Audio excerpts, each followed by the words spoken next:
Movie inaanza, bidada pamoja na mchizi wanaingia mageto. Sasa huyu binti kamnunua huyu mwamba ili aje ampelekee moto. Cha kwanza mchizi alivyoingia tu akapiga hiki kitanda makofi kama yote. Ni pa pa pa. Akasema hakika huu uwanja unastahili kuchezewa mechi. After hapo akamwambia binti kwamba vipi, mimi nahisi joto sana, naomba twende tukaoge kwanza. Binti akamwambia hapana, mimi siwezi nikaoga hivyo kama unahisi joto nenda ukaoge tu. Basi mchizi akatoka na kwenda zake bafuni. Sasa mchizi akiwa bafuni, bidada ikabidi kumpigia simu rafiki yake na kumwambia kwamba rafiki yangu, huyu mtu ulionitumia linki nipo naye, lakini kiukweli namuogopa, nahisi kabisa ana mambo ya ajabu zaidi. Rafiki yake akamwambia sikiza nikwambie kitu. Wewe mwenyewe unajua kabisa una muda mrefu hujakutana na mwanaume. Na huyo mchizi ndio kutumia linki hapo, huyo mwamba ni fundi. Yaani atakufikisha kokote kile unakotaka. Sikiliza, ukichezewa nafasi utaijutia. Rafiki yake akamwambia mimi kiukweli mimi nashindwa kuelewa. Yaani kiukweli natamani hata niondoke tu humo ndani, maana namuogopa. Rafiki yake akamwambia sikiza nikwambie kitu. Usimuogope. Huyo ni mwanaume kama wanaume wengine. Anaweza kukupatia chochote kile unachotaka. After hapo nini rafiki yake ikabidi kumkatia simu tu. Sasa bidada baada ya rafiki yake kumkatia simu akawaza sana. Akaona hapana, huyu mtu inawezekana ameenda kunipakia na mkongo. Hivyo akija huku ndani atanipelekea moto wa kutosha. Mimi hapa ninamuogopa, anaweza akaniumiza. Hapa la msingi ni bora nichukue vya kwangu nisepe zangu. Basi binti akachukua mkoba wake pale ili asepe zake. Kipindi anataka kusepa tu, mwamba akamuita, "Hello mlembo." Bidada akashtuka. Ikabidi kujichekesha pale. Na kusikiliza. Sasa mwamba advertise ya kwanza akafunua taulo pale kisha akautikisa ule mzigo. Bana binti alivyoona akasema, "Yesu!" Mwamba akamwambia, "Wewe vipi? Mbona unamuita Yesu kwenye mambo ambayo hastahili kabisa kuitwa?" Bidada akamwambia, hapana." Basi mchizi akamsogelea pale. Akamwambia, "Vipi? Mbona kama unaogopa? Kwani ni mara yako ya kwanza kufanya hiki kitu?" Binti akamwambia, "Ndio, ni mara yangu ya kwanza. Kiukweli na uoga sana." Mchizi akamwambia, "Usijali, mimi nipo, nitakufundisha." Bidada akamwambia, "Ni sawa, nimekuelewa, lakini nilikuwa na ombi moja. Hebu simama kwanza pembeni pale." Mchizi akamwambia, "Nisimame pembeni kufanya nini? Huu ndio muda wa kukiamsha basi." Mchizi akamgusa sehemu fulani. Bidada akaruka.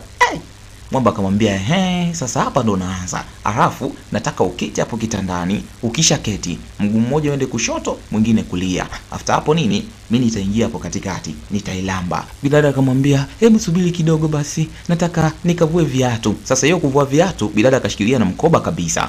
Sasa kipindi anataka kwenda kuvua viatu, binti anataka kwenda kufungua mlango atoke nje. Mwamba akamwambia, "Sasa hivyo viatu naenda kuvulia nje ndugu yangu. Sikiliza, wewe vua viatu hapo hapo, hakuna shida yoyote ile." Sasa binti anatafuta namna ya kusepa, lakini mwamba naye kama amemstukia fulani hivi, ikabidi kumuuliza, "Umesema nikae namna gani?" Mchizi akamwambia, "Mguu mmoja uwe kushoto mwingine kulia. After hapo nini? Ni lambe. Si unanijua tena, mimi ni mzee wa Mbalula." Sasa binti anasita kufanya kile alichoelekezwa. Mwamba akamwambia, "Mbona kama unajizungusha sana? Alafu istoshe mimi muda wangu unaenda. Natakiwa kutoka hapa nikafanye kazi nyingine." Binti akamwambia, "Wait kidogo. Naomba tukae kwanza chini, angalau kidogo nishushe presha yangu. After hapo tutafanya unachotaka." Basi mchizi kabidi kumuelewa, wakaketi. Muda ukapita kweli, yani wameketi tu hapa na kila mtu yuko kimya.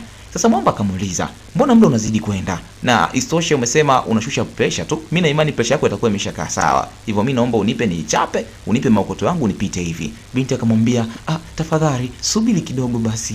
Nilikuwa na ombi moja kwako. Natamani tusifanye chochote kile, ila nataka tu unipe company. Nataka tupige story 2-3. Maana nilimisi hata pia kupiga story na wewe. Naomba tupige story tu, lakini nitakulipa pesa yako kama ilivyo."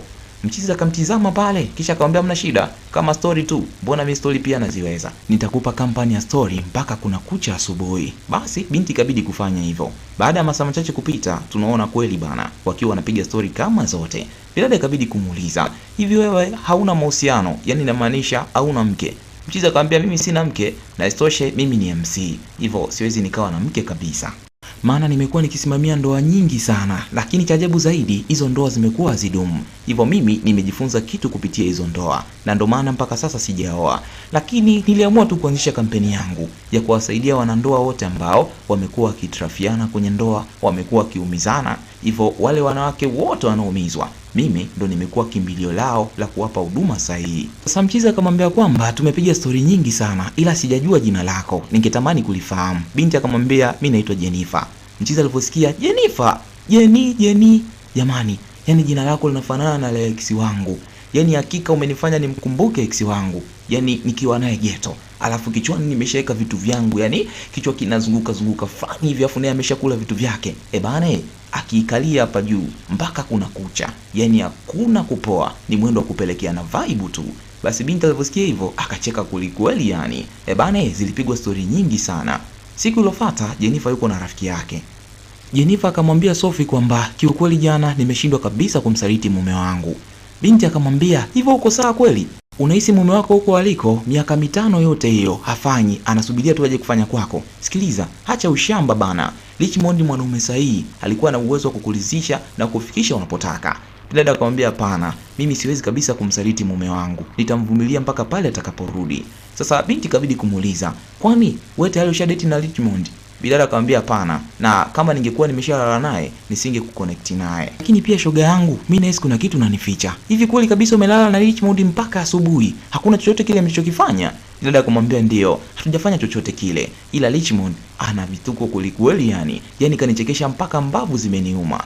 Lakini pia shoga yangu, kiukweli jana nimelala usingizi mzuri sana, kiasi ambacho natamani hata leo ni upate usingizi kama huo." Basi rafiki yake akafurahi kusikia hivyo, akamwambia kama unahitaji usingizi huo tena, mtafute Richmond, ulale naye, mpige story, msifanye chochote kile. Lakini mimi nakushauri, kubali tu akutumia hata kidogo, warau upunguze upwiru. Sasa baada ya rafiki yake kuondoka, binti kabidi kumpigia simu mpenzi wake. Sasa cha ajabu zaidi, Stanley hakupokea kabisa simu zake. Bidada anajiuliza, hivi mume wangu ana shida gani? Mbona kila nikimpigia simu hashiki simu zangu, na akishika muda umeenda kweli yani. Basi binti alijiuliza maswali mengi yasiokuwa na majibu. Upande wa pili huku tunamuona Stanley akiwa anaenjoy penzi na mwanamke mwingine. Mida ya night, Jennifer akajihisi mpweke sana, ikabidi kumcheki Richmond. Richmond akaja. Sasa alipofika hapa kama kawaida ni story tu, hakuna kufanya chochote kile. Sasa Richmond akamwambia bidada kwamba kuna siku moja nimenunuliwa na mwanamke mmoja hivi. Kiukweli alikuwa amejazia sana, akanipeleka mageto kwake bila kujua yule mwanamke ni mwanamke wa Mjeda. Sasa tukiwa ndani tunaendelea na mambo yetu, mume wake si akaja. Mara ghafla tukasikia mtu anaita kusebleni. Mwanamke aliposikiliza kwa makini ndipo alipogundua ni mume wake amekuja kwa kumsurprise. Akanambia, "Huyo ni mume wangu na istoshe ni Mjeda." Bana nilipokuwa Mungu ndo anajua. Ikabidi nichukue nguo zangu bila kuvaa, nikatoka na kukimbilia koridoni. Lakini mchizi alipoingia pale ndani aligundua kabisa humu ndani kuna mtu. Ikabidi kunisakua na kwa bahati mbaya zaidi akanikamata. Bana alinitoa nje nikiwa wa mnyama. Alinitembezea kichapo kama chote na kama itoshi akaenda kufungulia mbwa. Nilipoona zile mbwa zinanifuata ilinibidi nikimbie, na Mungu alivyoajabu alinipa nguvu kama Samsoni. Nikajikuta nimekanyaga ukuta na kudondokea nje. Sasa yule mchizi alichokifanya ni nini? Akamchukua mke wake na kumtembezea kipigo kama chote. Nikwambia kitu, ungeziona zile mbwa, hakika mwenyewe ungeshangaa. Yaani zile mbwa ni kubwa kulikweli yani. Unachukua kichwa changu, unaunganisha na cha kwako, ndo unapata kichwa cha yule mbwa. Hakika yale mbwa ni makubwa sana. Swali ambalo najiuliza, ingekuwaje endapo yale mbwa yangeuma kengele zangu? Maana nahisi kabisa ningekuwa nimepoteza kibarua. Binti akamwambia, "Sasa kama zingeuma, unahisi nini kingetokea?" Mchizi akamwambia, "Nahisi ningeishi maisha magumu sana, maana huu mtalimbo ndo ofisi yangu. Na istoshe huu ndo unaisaidia familia yangu, maana mimi nina watu nyuma yangu kama 9 hivi wananitegemea." Dada akamwambia, "9?" Akamwambia, "Yes. Wako 9 ni wadogo zangu. Unajua baba yangu kiuno chake kilikuwa chepesi sana, na hata yeye aliwahi kusema kwamba hawezi kufa mpaka hakikisha anapata watoto 10. Lakini ndio hivyo tena, Mungu alimchukua akiwa na watoto 9. Bidada alishangaa kweli yani. Akamwambia, "Sasa hii kazi inakulipa kweli?" Mwamba akamwambia, "Ndio, hii kazi inanilipa na inanilipa vizuri kabisa." Basi zilipigwa stori kama zote, mwisho akalala. Siku iliyofuata asubuhi na mapema, Jeni akiwa ameamka, simu ya mchizi kaita. Mwamba ndo kurupuka pale. Kucheki anayepiga ni mwenye nyumba. Mwenye nyumba anataka kodi yake. Basi Mwamba ikabidi kumjibu faka pale na kumwambia kwamba, "Hivyo mwenye nyumba vipi? Mbona tunasumbuana? Kila siku kodi. Nishakwambia nikiipata nitakulipa." Mwenye nyumba akamwambia, "Lakini muda umepita sasa. Nahitaji kodi yangu." Mchizi akamwambia, "Sikiza nikwambie kitu. Kwani mimi nimehama? Vyombo vyangu si vipo hapo ndani? Sikiza nikwambie mzee. Nikipata pesa nitakuletea. Hebu acha kunisumbua basi." After hapo nini akakata simu. Sasa Jeni akashangaa. Huyu Mwamba mbona anajiamini kiasi hiki? Yaani anamkoromea mwenye nyumba wake. Utazani ile nyumba ni ya kwake sasa. Basi Jeni kabidi kumwambia mchizi kwamba, "Mimi naondoka. Tazama kwenye simu yako kuna kiasi cha pesa nimekuwekea." Mchizi kutazama hivi, akakuta amewekewa marundo kama yote. Ikabidi kumwambia kwamba, "Mbona umenilipa pesa nyingi kiasi hiki? Ingali kazi ndio ulifanya hailingani na hiki kipato." Binti akamwambia, "Usijali. Hata story ulizonipa ni story nzuri sana na zimenifanya niwe mwenye furaha. Hivyo hiyo kazi usichukulie poa." mimi nashukuru kwa kazi yako ulionifanyia, mimi naondoka. Basi mchizi akamshukuru pale, binti akasipa zake. Ile binti ametoka, mwamba ananyanyuka hivi, kushangaa kuna dola zimeanguka hapa chini. Ikabidi kuziokota. Moja kwa moja akajua hizi fedha ni za Jennifer. Ikabidi kumpigia simu na kumwambia kwamba kuna pesa zako umeziangusha hapa ndani. Ingekuwa vyema ukazirudia. Binti akamwambia usijali, kwa sasa nimeshaondoka na ninawahi sehemu. Hivyo naomba unihifadhie, siku inayofuata nitakuja kuzichukua. Basi mchizi akamwambia mna shida, utazikuta kama zilivyo. Lakini kumbe binti hii yote ilikuwa ni imani tu, anampima mchizi kama mwamba ni mwaminifu au pengine ni tapeli tu. Basi mchizi akawa amefaulu mtihani. Upande wa pili huko Jeni kuna rafiki yake, ikabidi kumsimulia kila kitu. Akamwambia kwamba leo kipindi natoka pale ndani nilidondosha pesa makusudi kabisa ili kumtega Richmond, nijue kama kweli ni mwaminifu au vipi. Sasa leo binti ikabidi kuonana na mchizi. Akamwambia kwamba sikiza nikwambie kitu, nimegundua una kipaji kizuri sana, na hicho kipaji chako kikiboresha utapiga marundo kama yote. Mshikaji akamwambia kipaji changu mimi kiko vizuri, hamna haja ya kuboresha. Hebu ngoja kwanza nikuonyeshe. Sasa binti ikabidi kumzuia pale na kumwambia kwamba mimi simaanishi hicho, mimi namaanisha kitu kingine kabisa. Mimi nilikuwa namaanisha kwamba una kipaji kizuri cha kuchekesha. Endapo ukikifanyia mazoezi utapiga hela kweli kweli yani. Bidada akamwambia kwamba sikiza nikwambie kitu, unajua una talenti nzuri sana. Fungua channel, afikisha fanya comedy zako za kutosha, tupia hapo ndani, utapiga hela kama zote. Mwamba akamwambia, sawa. Kumbe hata nikifanyia mtandaoni nitapiga hela Unajua mimi nayaweza na naamini kabisa nikifanya mtandaoni nitapata wateja wengi sana. Binti akamwambia, hebu tafadhali nielewe basi. Mimi namaanisha comedy, simaanishi hicho unachofikiria. Mchizi akamwambia kwamba sikiza nikwambie kitu, hilo swala kwa sasa litakuwa gumu, maana kwa sasa napambania familia yangu. Binti akamwambia sawa, ninaelewa. Nitakusaidia na ila 200,000 umpatie mama yako ili anzishe biashara, lakini pia wewe nitakusaidia kulipa kodi. Na isitoshe kama utojari unaweza ukahamia hata pale ndani kwangu, na kuna kazi ndogo ndogo utakuwa ukifanya, na katika hizo kazi utakazokuwa ukifanya nitakuwa nikikulipa na ila 200,000 mwisho wa mwezi. Mwamba akamwambia na ila 200,000, na ila 200,000 naweza nikaingia mtaani tu nikapata lijima moja nikalipelekea ulimi kama wote likanimwagia marundo zaidi ya hiyo na ila 200,000. Binti akamwambia basi sawa. Alafu kwa nini wao uogope magonjwa? Haujui namna unavyozilamba zitakuletea kansa mdomoni kwako. Mwamba akamwambia sikiza nikwambie kitu, mimi siogopi magonjwa wala nini, na isitoshe nitapitia vitu vingi sana. Kwa hiyo kuhusu magonjwa yanitishi wala nini, ni vitu vya kawaida kwangu. Basi binti akamwambia kwamba sikiliza, mimi sitaki ufanye hivyo, nitakuwa nikikulipa na ila 300,000. Vipi? Na yenyewe naye ni ndogo au? Mwamba akamwambia sawa, lakini kuna surprise nataka nikufanyie. Binti akamwambia surprise gani? Mwamba akamwambia nataka niilambe. Bidada akamwambia yani wewe una matatizo kweli kweli yani. Basi binti ikabidi kumsimulia kila kitu kuhusiana na ndoa yake. Baada ya kumsimulia, mchizi akamwambia kwamba sikiza nikwambie kitu, kuna mwanaume mwenye uwezo wa kuvumilia miaka yote hiyo, hivyo huko alipo anawanyonya tu. Bidada akacheka kweli kweli yani, na akachukulia poa, maana siku zote mchizi amekuwa akimchekesha sana. Basi siku iliyofuata mchizi kabeba mabegi yake, ndo huyo anahamia nyumbani kwa binti. Basi alipoingia hapa ndani, mchizi akamsifia kweli kweli binti kwa kuwa na nyumba nzuri kama hii. Lakini upande wa pili huku mume wa binti anaenjoy penzi na mwanamke mwingine na amfikiri kabisa mke wake. Na mbaya zaidi, mchizi kamdanganya mke wake yuko nje ya nchi kimasomo, lakini mwamba yuko hapa Lagos anaenjoy penzi na mwanamke mwingine. Basi huku ndani kwa Jennifer maisha yakaendelea. Mchizi anachapa kazi kweli kweli yani, anaosha vyombo, anapika, yani binti anajihisi mwenye furaha kuwa na mchizi. Leo asubuhi na mapema mwamba akamwamsha pale na breakfast ya nguvu sana. Basi binti akajikuta polepole anaanza kumpenda huyu mchizi. Sasa mida jioni Jennifer karudi kutoka kazini kachoka kweli yani. Basi mchizi kabidi kuanza kumkanda pale miguu. Lakini kipindi mwamba anamkanda bidada miguu, inaonesha wazi binti ana upwiru kama wote, maana kuna miguno fulani hivi akawa anaitoa. Basi mchizi akawa anamtizama tu huku moyoni anajisemea kwamba ipo siku utaingia kwenye 18 zangu, nitakunjunja hautaamini macho yako. Baada ya time kupita, tunamwona Jennifer akiwa ametembelewa na rafiki yake. Sasa rafiki yake kabidi kumwambia kwamba Jennifer, hii inaonesha wazi sasa hivi unampenda sana Richmond. Jennifer akamwambia kiukweli Richmond ananipa furaha kiasi ambacho najikuta naanza kumsahau mume wangu.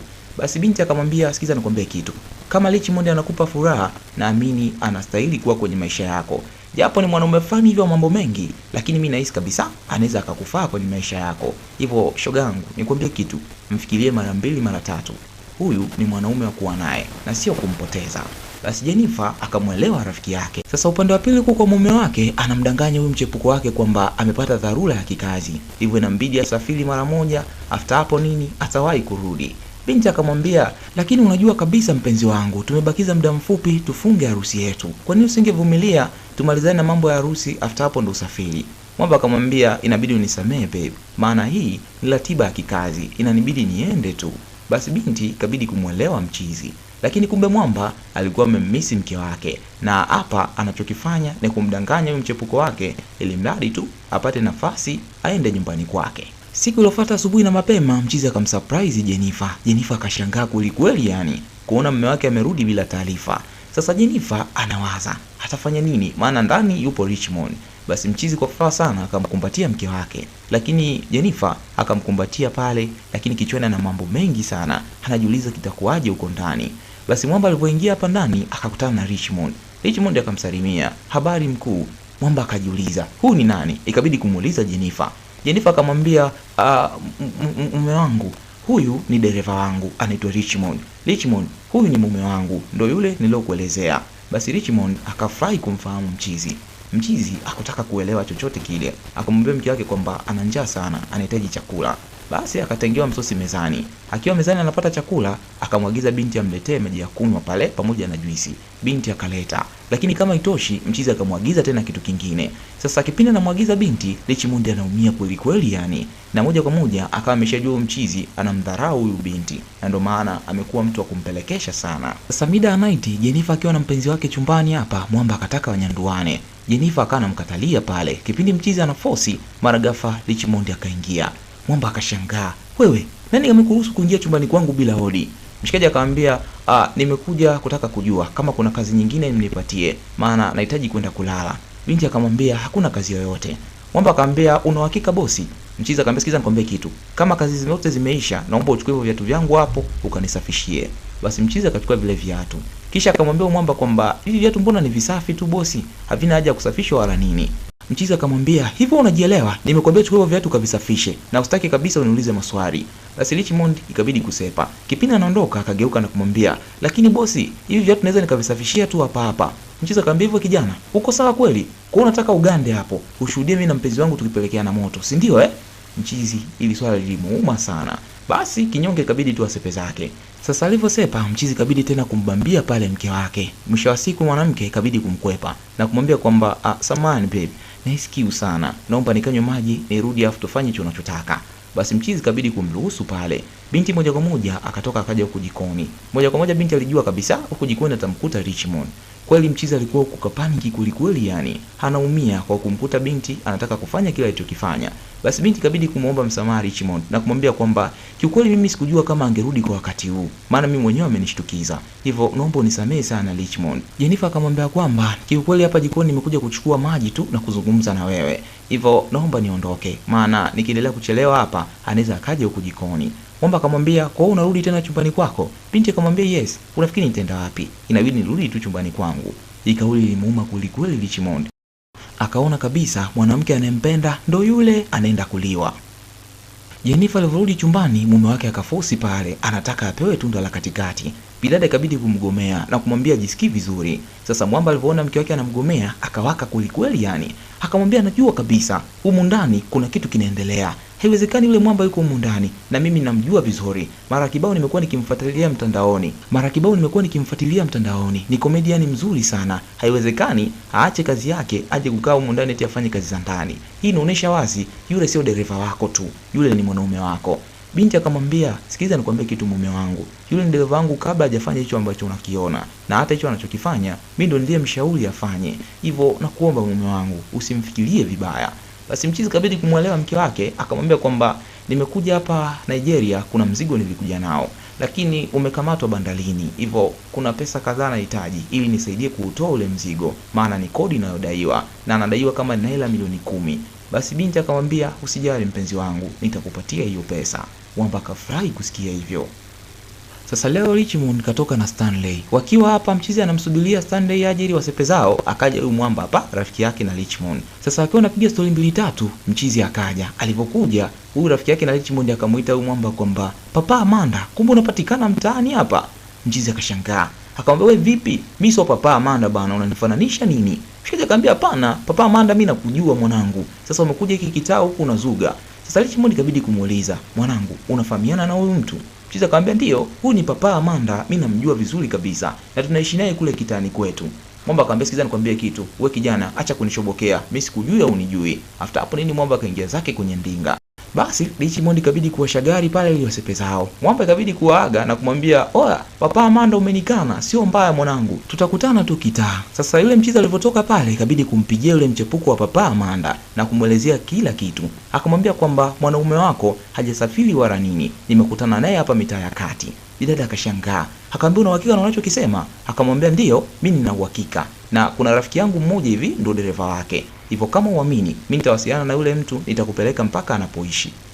Basi mchizi akuishia hapo, ikabidi kumpigia Richmond na kumuelezea kila kitu. Akamwambia kwamba huyo mwamba aliokuwa naye mimi namjua vizuri kabisa. Na istoshe ana mademu wengi sana. Na mwezi uliopita kuna demu wake mmoja kamaliza kujifungua na mtoto wao anaitwa Amanda. Na ndio maana ile siku nilipokutana na nyie nilimuita Papa Amanda. Richmond akashangaa sana. Akamwambia, "Una uhakika na unachokisema?" Mwamba akamwambia, "Ndio, mimi na uhakika. Na istoshe nitakuja nikuonyeshe demu mwingine anaishi naye." Mchizi baada ya kumaliza kuongea na Richmond akamtumia huyu bidada picha. Sasa hizi picha ambazo bidada akatumiwa ni picha ambazo Mwamba yuko viwanja, yuko na wanawake wengine. Binti ya kuamini macho yake, alijikuta analia kwa uchungu. Basi mchizi akuishia hapo, ikabidi kumtumia Richmond pia picha ambazo mchizi yuko viwanja anakula bata na maraya kama wote. Richmond akashangaa kweli yani. Huyu mchizi amekuwa akimdanganya mke wake mara zote kwamba ameenda nje ya nchi kimasomo, lakini pia yuko huko kibiashara. Kumbe mwamba alikuwa hapa nchini na anakula bata na wanawake wengine. Sasa Richmond hakutaka kulaza damu, ikabidi kumtumia picha binti na kumwelezea kila kitu. Sasa binti akiwa ameketi hapa na mshikaji akamwambia kwamba, "Kwa hiyo hichi ndicho ulikuwa umeenda kukifanya, si ndio Unanidanganya huko nje ya nchi kimasomo na unapambana pia na biashara zingine. Lakini kumbe ulikuwa hapa nchini na kuna mwanamke umeshazaa naye na mwana mtoto anaitwa Amanda. Na istoshe kuna mwanamke mwingine upo naye unataka kumuoa. Kwa hiyo umekuja kunidanganya kwamba mzigo wako umekamatwa bandarini ili nikupe pesa ukafanyia harusi yako, si ndio Papa Amanda akakataa. Akamwambia, "Hapana, huyo sio mimi. Na hata hao wanawake mimi siwatambui kabisa." Binti akamwambia, "Sikiza nikwambie kitu. Mimi sio mjinga. Ninaelewa nini ninachokifanya. Na hata aliyoko kwenye hii picha ni wewe na unaonekana kabisa ukiwa unakula bata na wanawake wengine." Sasa kipindi anaendelea kuongea pale, Richmond akaingia. Papa Amanda alipomuona Richmond akanyanyuka kwa hasira sana. Bidada akamwambia, "Sikiza nikwambie kitu. Usisubutu kufanya chochote kile na usisubutu kunyanyua mkono wako kumpiga Richmond. Sikiliza, kusanya kila kilicho chako, toka ndani kwangu. Maana huyu Richmond ni mwanaume wa thamani sana kwenye maisha yangu kuliko wewe takataka." Sasa mshikaji akachukia sana kwa haya maneno ambayo bidada amemwambia. Sasa Richmond akamwambia, "Sikiza nikwambie kitu kipenzi. Usihangaike sana kutumia wino mwingi. Hebu songea pembeni hivi nikuonyeshe kazi." Akamwambia, "Oya, mwanangu mimi najua hata nguo zilizoko huko ndani kakununulia huyu mwanamke. Hivyo huko ndani utoki na chochote kile. Nyanyua kongoro zako utoke." Mwamba akamwambia, "Wewe ni nani?" Mchizi akamwambia, "Sikiza nikwambie kitu. Mimi ni mafia. Nitakutoa huko ndani usipotaka." Mchizi akamwambia, "Huwezi kunitoa." Basi Mwamba akamwambia, "Okay, siwezi ngoja nikuonyeshe." Mshikaji akamburuza mshikaji na kumsukumiza nje na kumwambia kwamba asirudie tena kukanyaga hapa, kisha akafunga mlango. Cheki Mwamba alipomaliza kumtimua mwenzake. Yaani anatambo kama zote. Yaani Mwamba anajisifia kweli kweli yani na kujiona yeye ni kidume. Basi baada ya hapo mchizi alivyotimuliwa moja kwa moja karudi huku kwa mchepuko wake. Sasa alipofika huku hakujua kwamba huku napo mambo yameshaharibika. Bidada alivyomuona tu akamwakia na kumwambia kwamba hamtaki tena ndani kwake. Sasa huyo mchizi kumbe ni mtu wa kufugwa tu. Kula alikuwa anafugwa, huku pia alikuwa anafugwa. Bidada akamkusanyia kila kilicho chake, kisha akamtimua ndani kwake. Bana mchizi aliumia kweli kweli yani. Amejikuta amekuwa bwana fisi. Alitamani kula shughuli ya kule, akaona anachelewa akawahi kuja kula huku. Huku napo alipokuta amemaliza kula, kurudi kule tayari wamemaliza kula. Hivyo amejikuta amekosa kote. Huku kwa Jennifer pamoja na Richmond bana wameamua tu kuyamaliza na kila kitu kimekuwa sawa. Yaani inamaanisha binti kaamua kumweleza tu kweli Richmond kwamba anampenda sana. Richmond naye ameamua kumweka wazi binti yeye pia anampenda na yuko tayari kuachana biashara zote alizokuwa anazifanya. Kwa sasa anampenda kuliko chochote kile. Basi binti akamwambia, usijali baba, mimi ni wako na kupenda kuliko chochote kile. Hivyo chochote unachotaka sema nitakupatia, ila sitaki tu nisaliti. Richmond akamwambia, mama, mimi kwako nimefika, na mimi kama baba nitapambana nihakikishe na kuheshimisha mke wangu. Hawa wawili penzi limekolea, penzi limepamba moto, na kuanzia sasa ni Mr. and Mrs. Huu mzigo ulikuwa mtamu kweli kweli yani. Lakini Waswahili wanasema kwamba hakuna lenye mwanzo likakosa mwisho.